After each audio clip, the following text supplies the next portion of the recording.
सुप्रभात विद्यार्थी मित्रों, मैं मलिक रियाज फिर से अपने YouTube चैनल पर आप सर्व का हार्दिक स्वागत करता हूं। विद्यार्थी मित्रों, आज हम 18वां जो गद्य है वो देखने वाले हैं, जिसका नाम है मेरे राम का मुगट भीग रहा है और जिसके लेखक है विद्यानिवास मिश्र। विद्यानिवास की अगर बात करें विद्यार्थी मित्रों, तो विद्यानिवास का जन्म सन 1925 इकाई में हुआ था और निधन सन 2005 में हुआ है। विद्यानिवास मिश्र का जन्म 28 जनवरी 1925 को उत्तर प्रदेश के गोरखपुर जिले के पकड़डीहा गांव में हुआ था और वाराणसी गोरखपुर में उन्होंने शिक्षा प्राप्त की और हिंदी के मूर्धन्य साहित्यकार ने अमेरिका वॉशिंगटन में भी वो अध्येता रहे। दूसरी बात करें तो मध्य प्रदेश प्रशासन में सूचना विभाग में कार्यरत रहे। बाढ़ में अध्यापन के क्षेत्र में और 1968 से 1977 तक वाराणसी में अध्यापक कुलपति भी रहे हैं।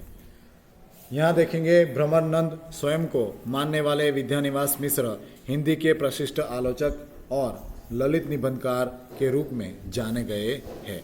मिश्र जी के निबंध में प्रकृति, लोकत्व और बौद्धित्व, सृजनात्मकता और कल्पना शक्ति और काव्यात्मकता और भाषा की सृजनात्मकता का एक साथ अंतर्ग्रथित मिलती है। महाभारत का काव्यार्थ, भारतीय भाषा दर्श की पीठिका, स्वरूप विमर्श, निबंध संग्रह, गांधी का करुण रस, हिंदी और हम वाचिक कविताएं, भोजपुरी और साहित्य के सरोकार और जैसी प्रसिद्ध रचनाएं उन्होंने लिखी है। हम देखेंगे छात्र मित्रों के हमारे जीवन में कई सारी समस्याएं हैं। उस समस्याओं को लेकर, चिंताओं को लेकर मिश्र जी ने जो चिंताएं हैं उसे व्यक्त करने की बात यहाँ पर की है।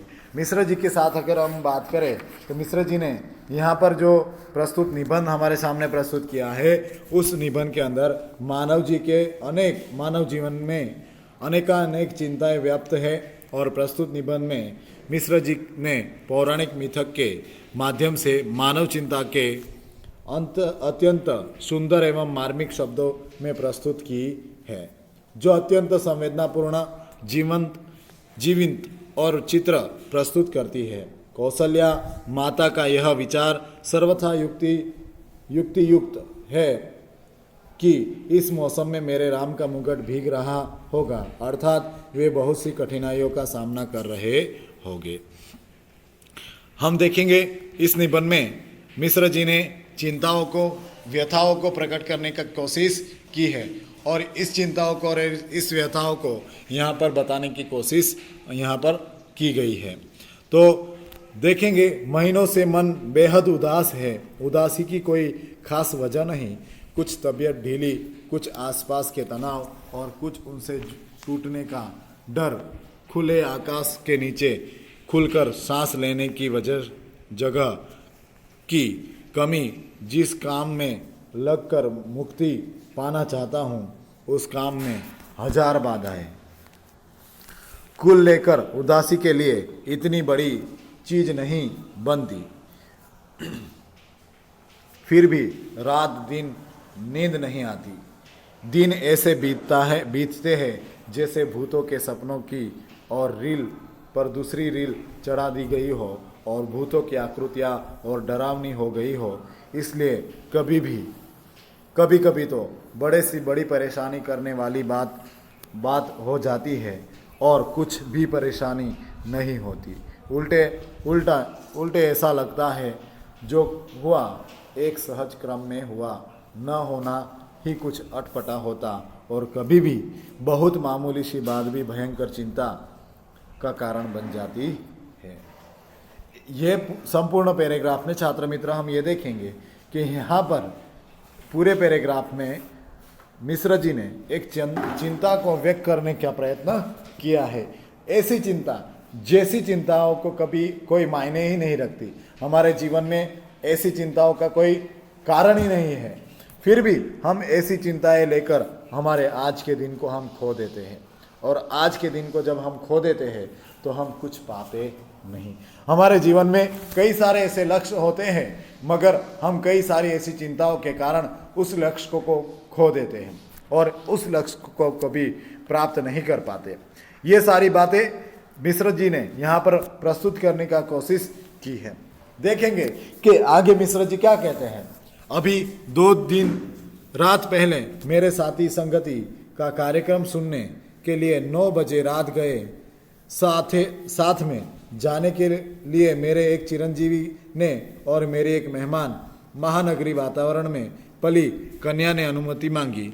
शहरों की आजकल की असुरक्षित स्थिति का ध्यान करके इन दोनों को जाने तो नहीं देना चाहता था, पर लड़कों का मन भी तो रखना होता है। कह दिया 1-1.5 घंटे सुनकर चले आना। यानी 2-3 दिन की बात है। मिश्र जी कहते हैं इस निबंध के अंदर, लिखते हैं कि संगीत का कार्यक्रम सुनने के लिए मेरे चिरंजीवी यानी कि उनका एक लड़का और एक मेहमान, जो उनके यहाँ एक मेहमान आई हुई एक जो कन्या है, उस कन्या को लेकर जाने की बात यहाँ पर उनके चिरंजीवी ने की है। कहाँ जाने की? संगीत के कार्यक्रम में जाने की बात की है। जाने की बात को लेकर मिश्र जी बहुत ही यानी चिंतित है, और चिंतित इसलिए है कि महानगरीय स्थिति को देखिए तो आज जो असुरक्षितता जो फैलाई है, उस असुरक्षित स्थिति के लिए वो चिंतित हुए हैं, मगर मना भी कर नहीं सकते थे, इसलिए उन्होंने भेज दिया। रात के 12 बजे वे लोग नहीं लौटे। गृहिणी बहुत उद्गिन हुई और झिल्लाई, यानी कि गृहिणी उनकी जो पत्नी थी वो पत्नी उद्गित हुई यानी कि विचलित हुई और झिल्लाई का अर्थ होता है कि गुस्सा होना। यानी उनकी जो पत्नी थी वो पत्नी इतनी रात गए भी उनका चिरंजीवी, उनका बेटा और जो मेहमान आई जो लड़की थी वो वापस नहीं लौटे, इसलिए वो गुस्से में चिल्लाई। साथ में गए मित्र पर नाराज होने के लिए संकल्प बोलने लगी। इतने में जोर की बारिश आ गई। छत से बिस्तर समेटकर कमरे में आया। गृहस्थी को समझाया बारिश थमेगी, आ जाएंगे। संगीत में मन लग जाता है तो उठने की तबीयत नहीं होती। तुम सो ऐसे बच्चे नहीं हैं। पत्नी किस तरह शांत होकर सो गई, पर मैं अकेला उठा। बारिश निकल गई, ये लोग नहीं आए। बरामदे में कुर्सी लगाकर राह जोहने लगा। बरामदे के अंदर खड़े रहकर उनकी राह देखने लगे, पर वो अभी तक बारिश भी रुक गई मगर वो लोग वापस आए नहीं। कुर्सी लगाकर राह जोहने लगा। दूर कोई भी आहट होती तो उद्ग्र होकर फाटक की ओर देखने लगता। रह रह कर बिजली चमक जाती थी और सड़क छिप जाती थी, पर सामने की सड़क पर कोई रिक्शा नहीं, कोई चिरई का पूत नहीं। एकाएक कई दिनों से मन में उमड़ती घुमड़ती पंक्तियाँ गूंज गई। मोरे राम के बीजो मुगटवा, लिछमन के पटुकवा, मोरी सीता के बीजे सुनेरवा, तो राम पर लोटी हाँ। यानी कि कहते हैं एक चिंता व्यक्त हुई और एक चिंता में ये पंक्ति उनके मन में गूंज गई कि मेरे राम का मुगट भीग रहा होगा, मेरे लक्ष्मण का पटुका दुपट्टा भीग रहा होगा, मेरी सीता की मांग का सिंदूर भीग रहा होगा। मेरे राम घर लौट आते और मेरे राम घर लौट कर आ जाते तो अच्छा हो जाता। ऐसे उनको मन में एक पंक्ति गूंजने लगी। बचपन में दादी नानी जाते पर गीत गाती। मेरे घर से बाहर जाने पर, विदेश में रहने पर वे गीत विह्वल होकर गाती और लौटने पर कहती, मेरे लाल को कैसा वनवास मिला था। जब मुझे दादी नानी की इस आकुलता पर हंसी भी आती। गीत का स्वयंवर बड़ा मीठा लगता, हाँ तब उसका दर्द नहीं छूता था। पर इस प्रतीक्षा में एकाएक उसका दर्द उस ढलती रात में उभर आया और सोचने लगा, आने वाली पीढ़ी पिछली पीढ़ी की ममता की पीड़ा नहीं समझ पाती और पिछली पीढ़ी अपनी संतान की संभवित संकट की कल्पना मात्र से उद्गित हो जाती है। यानी जो पीढ़ियाँ दर पीढ़ी, जिसे हम जनरेशन गैप भी कहेंगे विद्यार्थी मित्रों, तो उस चीज़ में कि जब नानी और दादी जब लेखक जब आते तो चिंतित हो जाते थे, नहीं आते थे तो, और आज भी लेखक की वही दयनीय स्थिति मालूम पड़ती है। मन में यह प्रतीति नहीं होती कि अब संतान समर्थ है, बड़ा से बड़ा संकट झेल लेगी। बार बार मन को समझाने की कोशिश करता। लड़की दिल्ली विश्वविद्यालय में एक कॉलेज में पढ़ाती है, लड़का संकट बोध की कविता लिखता है, पर लड़की का ख्याल आते ही दुश्चिंता होती है। गली में जाने कैसे तत्व रहते हैं, लौटते समय कहाँ कुछ हो न गया हो, और अपने भीतर अनायास अपराधी होने का भाव जाग जाता। मुझे रोकना चाहिए था या कोई व्यर्थ व्यवस्था करनी चाहिए थी। पराई लड़की और लड़की तो हर एक पराई होती है।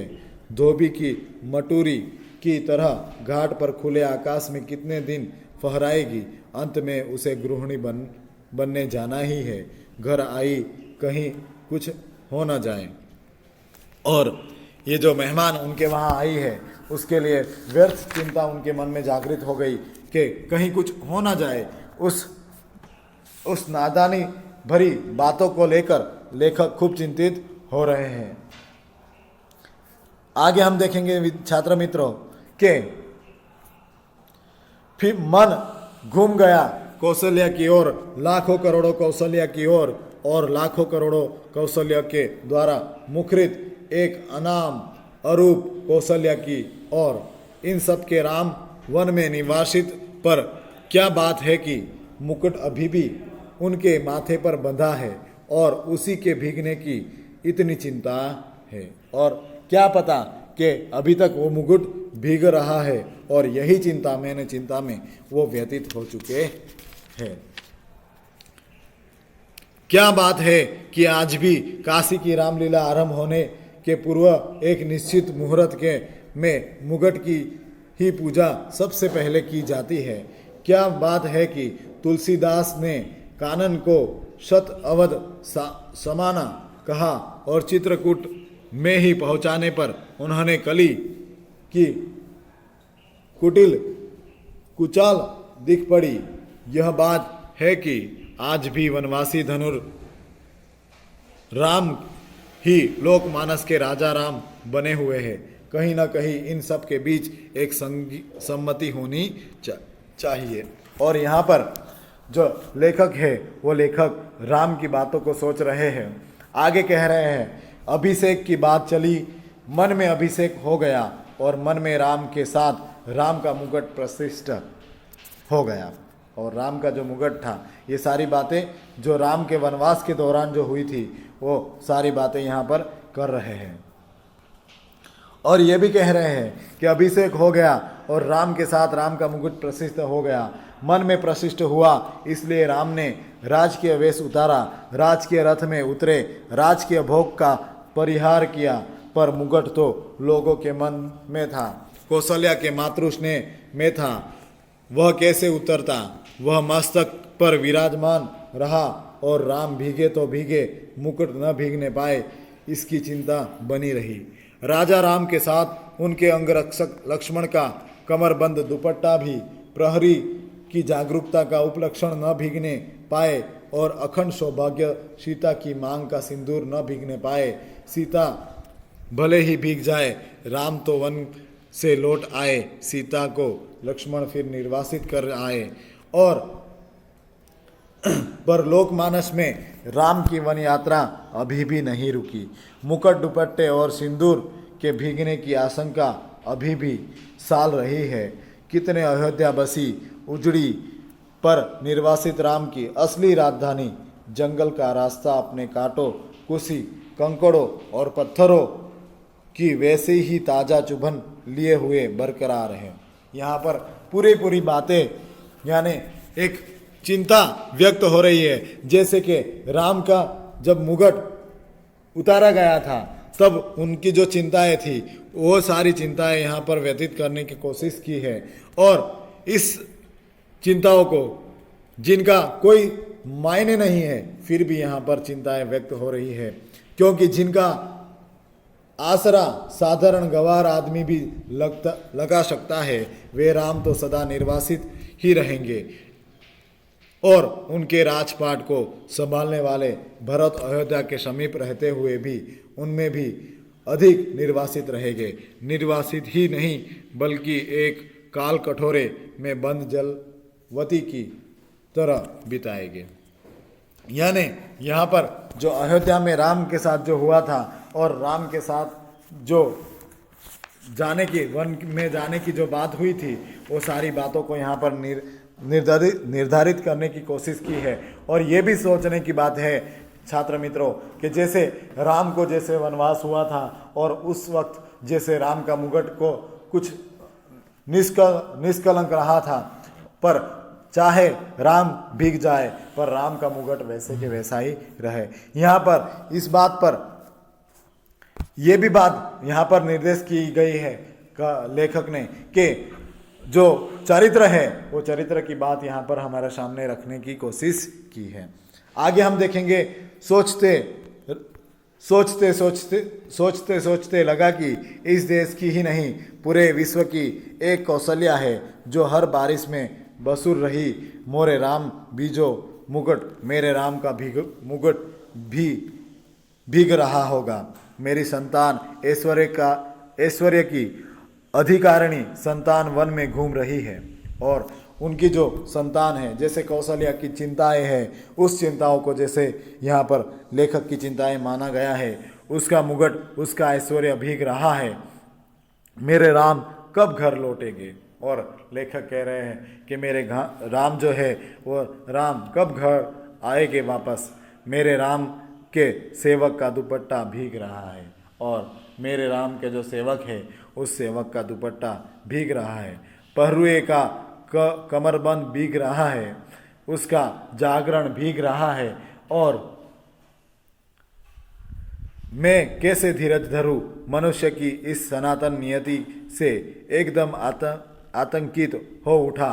ऐश्वर्य और निर्वासित दोनों साथ चलते हैं, और ऐश्वर्य और निर्वासित दोनों उनके साथ चल रहे हैं। जैसे ऐश्वर्य सौंपा जाने को है, उसका निर्वासित पहले से बधा है, और जैसे निर्वासित सौंपा जाने को है। और यहाँ पर यह भी बात हम देख सकते हैं कि उनकी जो व्यथाएं हैं वो व्यथाएं राम के मुकुट के द्वारा यहाँ पर प्रकट कर रहे हैं। मेरे जैसे आदमी को वे निराशावादी समझकर बिरादरी से बाहर ही रखते हैं, और डर लगता रहता है कि कहीं उड़कर उन्हें भी दुख न लग जाए। पर मैं अशेष मंगल आकांक्षाओं से के पीछे झांकती हुई दुर्वासिन शंकाकुल आंखों में झुकता हूँ तो मंगल का सारा उत्साह फीका पड़ जाता है, और बदनवार न दिखकर बटोरी हुई रस्सी की शक्ल में कुंडली मारे नागिन दिखती है। यानी जो कुछ कार्य ऐसे होते हैं, कभी कभी ऐसा भी हमें लगता है छात्र मित्रों कि हम कभी कभी रस्सी को भी सांप मानते हैं। वैसे यहाँ पर लेखक हमें समझा रहे हैं कि रस्सी को भी जैसे हम कभी कभी सांप मानने लगते हैं। मंगल घट ओधाए हुई अधफुटी गगरी दिखता है। उत्सव की रोशनी का तामझाम धुआओं की गांठों का अंबार दिखता है, और मंगलवाद डेरा उखाड़ने वाला अंतिम करबदर की उत्साह में बचकर एक बारीगी बंद हो जाता है। और यही सारी बातों को यहाँ पर हमारे सामने प्रस्तुत किया है लेखक ने, और ये सारी बातों को हमारे सामने रखते हुए कह रहे हैं कि लगती अवध भयावह भारी, मानो ही काल राति अधियारी, घोर जंतु मद समपुर नर नारी, डरपी है एक निहारी, घर मसान परिजन जनु, भूता शुत हित मित मनहु, जमदूता बागनह बिटप, बेली कुम्हाली, सरित सरोवर देखी न जाही। यानी हर चीज को यहाँ पर कैसे मंगल प्रभात की कल्पना थी और कैसी अंधेरी कल रात्रि आ गई है। और जैसे हम कभी सवेरे को हम समझते हैं, वहीं एक अंधेरी रात आ जाती है। एक दूसरे को देखने से डर लगता है, घर मसान हो गया है। और एक दूसरे को देखने को भी डर लगता है, और जो घर है वो मसान की तरह भाता है। अपने ही लोग भूत प्रेत बन गए हैं, पेड़ सूखे सूख गए हैं। और अपने ही लोग भूत प्रेत के समान हमें दिखते हैं। पेड़ सूख गए हैं, लताएं कुम्हला गई है, नदियाँ और सरोवर को देखना भी दुस्साह हो गया है, केवल इसलिए कि जिसका ऐश्वर्य से अभिषेक हो रहा था वह निर्वासित हो गया, और जिसका ऐश्वर्य हो रहा था वो निर्वासित हो चुका है। उत्सर्ग और उन्मुख समष्टि का चैतन्य अपने ही घर से बाहर कर दिया गया। उत्कर्ष की मनुष्य की ऊर्ध्वमुख चेतना की यही कीमत सनातन काल से अदा की जा रही है। इसीलिए जब कीमत अदा कर दी गई तो उत्कर्ष कम से कम सुरक्षित रहे। तो इसीलिए वहाँ पर जो उत्कर्ष जो है वो उत्कर्ष की बात कीमत से ज़्यादा करने की बात यहाँ पर की है। यह चिंता स्वाभाविक हो जाती है, राम भीगे तो भीगे, राम के उत्कर्ष की कल्पना न भीगे। और राम चाहे भीगे तो भीगे, मगर राम की जो उत्कृष्ट कल्पनाएं हैं, उनका उत्कृष्ट जो रहने की बातें हैं, वो भीगने न पाए। और आगे कहते हैं, और ये भी एक बात कहते हैं कि बारिश के हर दुर्दन में सुरक्षित रहे। नर के रूप में लीला करने वाले नारायण निर्वासित की व्यवस्था झेले, पर नर रूप में उनका ईश्वरता का बोध दमदमता रहे। पानी की बूंदे की झालर में उसकी दीप्ति छिपने न पाए। उस नारायण की सुख सेज बने अंत के अवतार लक्ष्मण भले ही भीगते रहे, उनका दुपट्टा उनका अहर्निश जागर न भीजे। शेषी नारायण के ऐश्वर्य को गौरव अनंत शेष के जागर संकल्प से ही सुरक्षित हो सकेगा। और हर चीज़ में, जैसे कि हर चीज़ में आज का जो परिवेश है, आज का जो समाज है, वो समाज की निर्देशता को भी यहाँ पर रखने की कोशिश की है। इन दोनों का गौरव जगन्नी आद्य शक्ति के अखंड सौभाग्य सम्मति सिंदूर से रक्षित हो सकेगा।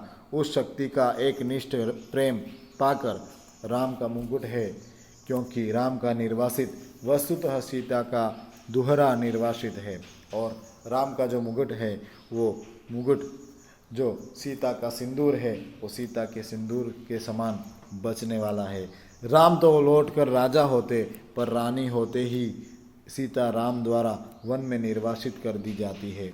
राम के साथ लक्ष्मण है, सीता है। सीता वन्य पशुओं से घिरी हुई विजन में सोचती है। यहाँ पर भी एक कटाक्ष के माध्यम से हमें, एक व्यंग के माध्यम से हमें समझाने की कोशिश की है कि समाज में भी ऐसी पशुएं हैं, यानी समाज की बातें कर रहे हैं और कह रहे हैं कि समाज की जो निर्दिष्टता है, और वो निर्दिष्टता के तरफ हमें एक अंगुली निर्देश करते हुए कहा है, प्रसव की पीड़ा हो रही है, कौन इस बेला में सहारा देगा, कौन प्रसव के समय प्रकाश दिखलाएगा, कौन मुझे संभालेगा, कौन जन्म के गीत गाएगा।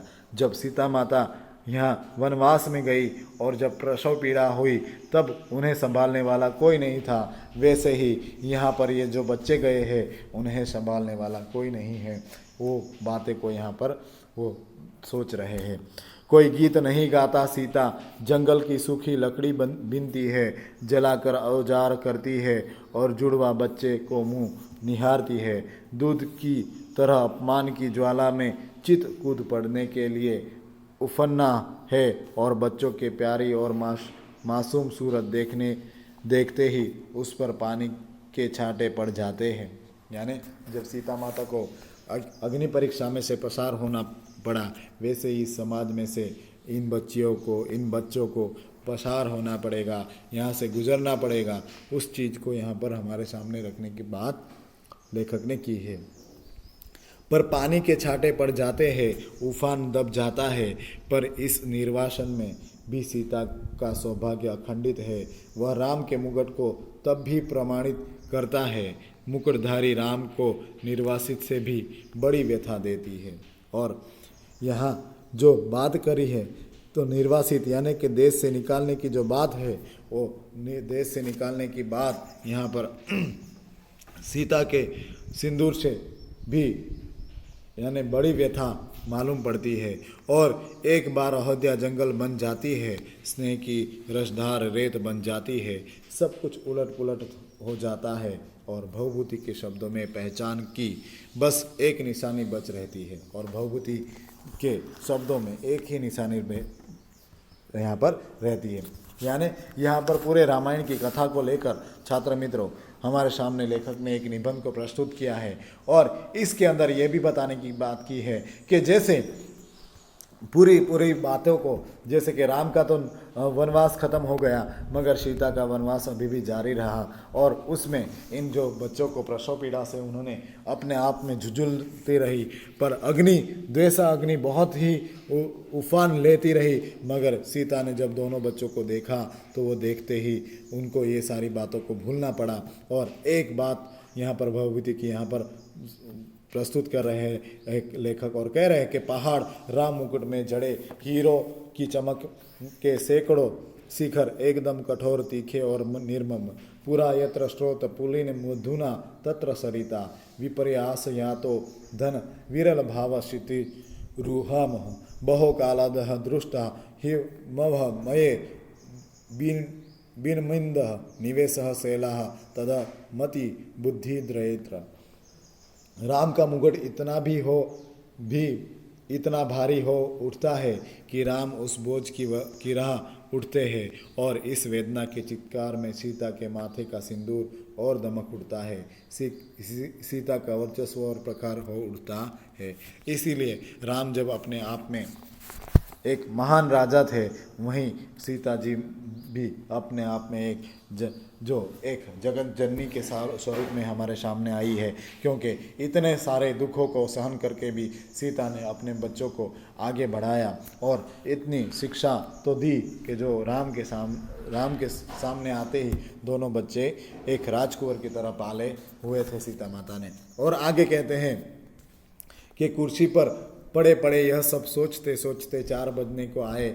इतने में दरवाजे की हल्की सी दस्तक पड़ी। चिरंजीवी निचली मंजिल से ऊपर नहीं चढ़े। सहमी हुई कृष्णा मेरी मेहमान लड़की बोली, दरवाज़ा खोलिए। आंखों में इतनी कातरता कि कुछ कहते नहीं बना। सिर्फ इतना ही कहा कि तुम लोगों को इसका क्या अंदाज होगा कि हम कितने परेशान रहे हैं। भोजन दूध धरा रह गया, किसी ने भी छुआ नहीं। मुंह ढाँप कर सोने का बहाना शुरू हुआ। मैं भी स्वस्तित की सांस लेकर बिस्तर पर पड़ा, पर अर्धचेतन अवस्था में फिर जहाँ खोया हुआ था वहीं लौट गया। और जो लेखक है वो कुर्सी पर बैठकर ये सारी बातों को सोच रहे थे। वहीं दरवाज़ा खुला, चिरंजीवी ऊपर नहीं आए, मगर उस लड़की ने कहा दरवाज़ा खोलिए। और लड़की को बस इतना ही कह दिया कि आपको कुछ अंदाज़ा भी है कि हम कितने परेशान रहे। अपने लड़के पर घर लौट आए, बारिश से नहीं संगीत से भीगकर। मेरी दादी नानी के गीतों का राम लखन और सीता अभी भी वन में भीग रहे हैं। तेज बारिश में पेड़ की छाया और दुखद हो जाती है। पेड़ की हर पत्ती टप टप बूंदें पड़ने लगती है और पेड़ के ऊपर से जो बारिश है वो बारिश की बूंदों को टप टप गिरते लेखक देख टप टप बूंदें पड़ने लगती है। तने पर टिके तो उसको हर नस नस से आप्लावित होकर पीठ गलाने लगती है। जाने कब से मेरे राम भीग रहे हैं और बादल है कि मूसलाधार धरकाए जले जा रहे हैं। इतने में मन में एक चोर धीरे से फुसफुसाता है, राम तुम्हारे कब से हुए, तुम जिसकी बुनाहट पहचान में नहीं आती, जिसके व्यक्तित्व में ताने वाने तार तार होकर अलग अलग हो गए। तुम्हारे कहे जाने वाले कोई भी सकते हैं कि वह तुम कह रहे हो कि मेरे राम और चोर की बात सच लगती है। मन कितना बटा हुआ है, मन चाही और अनचाही दोनों तरह ही हजार चीज़ों में दूसरे कुछ पतियाते भी, पर अपने ही भीतर प्रतीति नहीं होती कि मैं किसी का हूँ या कोई मेरा है। यानी यहाँ पर जो हर चीज़ की व्याकुलता है वो व्याकुलता का बयान यहाँ पर करने की कोशिश की है। और इस व्याकुलता के अंदर जब लेखक सोचते हैं तो हर चीज़ की व्याकुलता यहाँ पर दिखती है।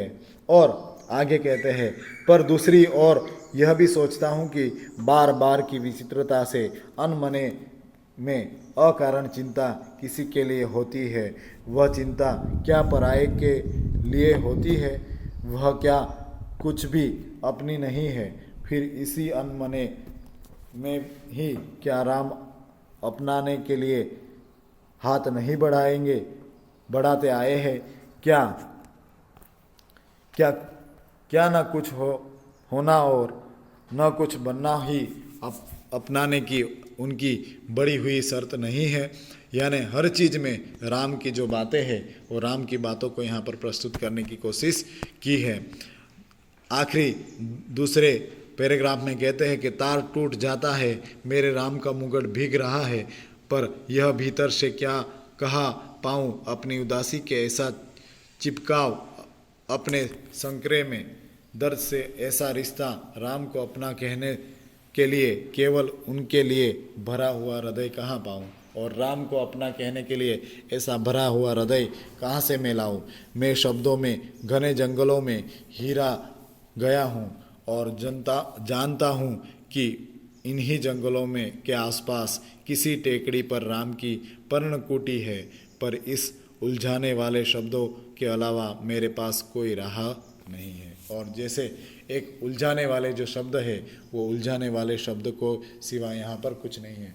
राम की जो प्रतीति है वो राम की प्रतीति हमें होती है, मगर हम उनको देखना नहीं चाहते और व्यथित चिंता में हम हमारे जो भविष्य की जो भांति है उस भविष्य की भांति को हम भूल जाते हैं। और शायद सामने उपस्थित अपने ही मनोराज्य के युवाराज, अपने बचे खुचे स्नेह के पात्र, अपने भविष्य तक के संकट की चिंता में राम के निर्वासित यानी कि देश को छोड़ने के जो कारण है वो ध्यान आ जाता है। उनसे भी अधिक एक बिजली से जगमगाते शहर में एक पढ़ी लिखी चंद दिनों की मेहमान लड़की के एक रात कुछ देर से लौटने का पर अकारण चिंता हो जाती है। उसमें सीता का ख्याल आ जाता है। वह राम के मुकुट या सीता का सिंदूर के भीगने की आशंका से जोड़े न जोड़े आज की दरिद्र अर्थहीन उदासी को कुछ ऐसे अर्थ नहीं देता जिससे जिंदगी से कुछ उबर सके। और जो मेहमान उनके घर पर आई है और वहीं जैसे राम को जो अपना घर छोड़ना पड़ा था, सीता को अपने आप को राम के साथ जोड़ना पड़ा था, ऐसा बड़ा दुख तो हमारे सामने नहीं है। हम ऐसे दुख के कारण भी बने नहीं है, मगर अपने यहाँ मेहमान आई जो लड़की थी उसको देर रात लौटने से जो व्यतीत चिंताएं हैं वो चिंता को यहाँ प्रस्तुत करने की कोशिश की गई। और इतने में पूरब की हल्की उजास आती है और शहर के इस शोर भरे बियावान में चक्की के स्वर से चाल चढ़ती उतरती जतसार गीती हल्की सी सिहरन पैदा कर जाती है। और यहीं से शोर बिहावन एक चलती जो हल्की सी हवा जो है वो हवा यहाँ से गुजर जाती है।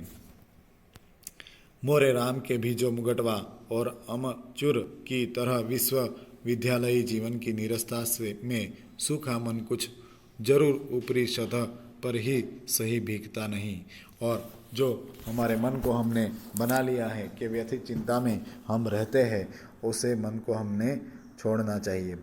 तो कुछ नम तो जरूर ही हो जाता है और महीनों की उमड़ी घुमड़ी उदासी बरसने को आ जाती है। और जो भूतकाल में होता है वो भूतकाल की जो घटनाएं हैं, उस भूतकाल के घटनाओं से हम हमेशा चिंतित रहते हैं और इसी चिंता में हम जो जिंदगी है वो जिंदगी को व्यतीत करते हैं। बरस न पाए यह अलग अलग बात है, कुछ भीतर भाप हो तब न बरसे। और जो भीतर में जो बाफ है यानी भीतर की जो बातें हैं वो हम सुन नहीं पाते, पर बरसने का यह भाव जिस ओर से आ रहा है उधर राह होनी चाहिए, और जिस तरह से आ रहा है उधर उसकी राह होनी चाहिए। इतनी असंख्य कौशल्या के कंठ में बसी हुई जो एक अरूप ध्वनिमयी कौशल्या है, और इतनी असंख्य कौशल्या के कंठ में बसी हुई जो ध्वनि रूप कौशल्या है, वो अपनी सृष्टि के संकट में उसके सतत उत्कृष्ट के लिए आकुल उस कौशल्या की ओर, उस मानवीय संवेदना की ओर ही कहीं रहा है। और उस कौशल्या की ओर, जैसे कि कौशल्या ने जो व्यतीत हुई और राम के लिए जो व्यतीत होकर उन्होंने जीवन व्यतीत किया, तो वो सारी बातों का संवेदना में यहाँ पर व्यक्त किया है। पर उस घास की महिमा अपरंपार है, उसे तो आज वन्य पशुओं का राजकीय संरक्षित क्षेत्र बनाया जा रहा है। नीचे ढकी हुई राह तो सैलानियों के घूमने के लिए, वन्य पशुओं के प्रदर्शन के लिए, फोटो खींचने की चमकती छवियों के लिए बहुत ही रमणीक स्थली बनाई जा रही है। उस राह का तुलसी और उनके मानस के नाम पर बड़े बड़े तमाशे होंगे, झुलझुलियाँ दगेगी, सैर सपाटे होंगे, पर वह राह ढकी ही रह जाएगी। केवल चक्की का स्वर, श्रम का स्वर ढलती रात में, भीगती रात में अनसोए वात्सल्य का स्वर राह तलसता रहेगा। किसी और राम मुंडे होंगे बारिश के बचने के लिए, किस और बता दे सकी। और अहल्या और कौशल्या जो है, और कौशल्या का वात्सल्य जो है राम के लिए, वो कैसे व्यतीत करते होंगे। कौशल्या अपनी ज़िंदगी कैसे व्यतीत कर कर अपने आप में एक नयापन रखने की कोशिश करते होंगे, ये बात का यहाँ निर्देश किया है। और राम की बातों को यहाँ पर निर्देश करते हुए आज की जो वास्तविक परिस्थिति है उस पर निर्देश करने का यहाँ पर लेखक ने परिचय दिया है। तब तक के लिए धन्यवाद।